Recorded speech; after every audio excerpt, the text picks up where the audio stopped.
Kahapon po meron pong pahayag si VP Sara Duterte 'no, pumunta po siya sa Hinatuan, Surigao del Sur at, meron po siyang mensahe. Sinabi po niya, "Pinaaabot ko sa ating mga opisyal ng pamahalaan na itigil na muna natin yung pamumulitika at pananawagan nila ng transparency and accountability, pero ang totoong pakay nila ay ang kanilang mga sariling political interest." Your comment po. Unang-una, I haven't heard the statement personally. Pero kung talagang nasabi yan ng ating Vice President, hindi ko naiintindihan kung saan nanggagaling yung kanyang sinasabing sariling political interest. Linawin lang po natin.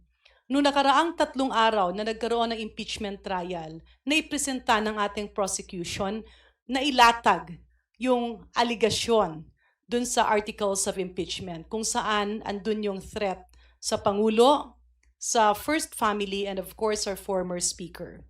Hindi po ito pamumulitika dahil kaakibat ng responsibilidad ng isang nahalal na opisyal, lalo't-lalo na't you are holding the second highest position. Kaakibat ng mataas na posisyon ay ang responsibilidad at ang accountability.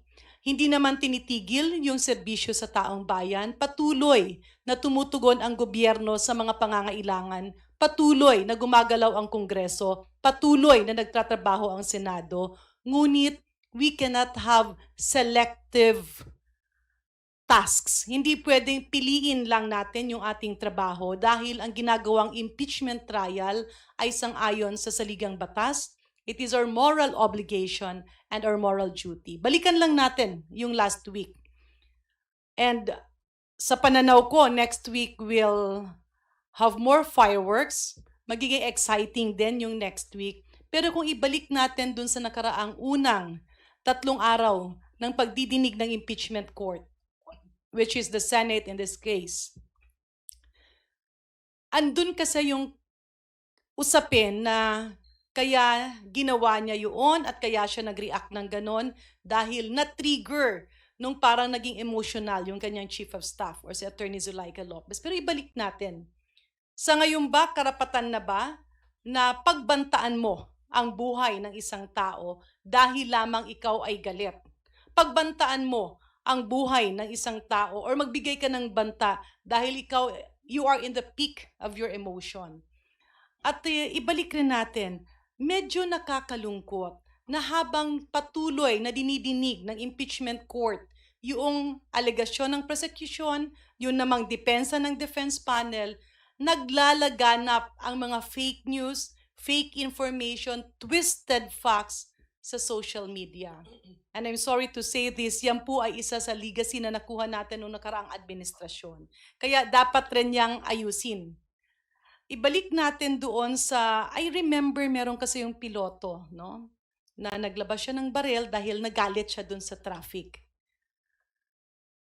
Sa pananaw niyo ba makatarungan yon? Kasi mali yun eh, no? Pero kung kunyari meron ding isang security guard nagpakita ng baril kasi nagalit siya, mali rin yun eh. And they have to be held responsible and accountable dun sa ginawa nila. Hindi porket nagalit sa traffic, gagawin yon. Hindi porket nagalit ka na may dumaang tao, rason na yon para magbanta.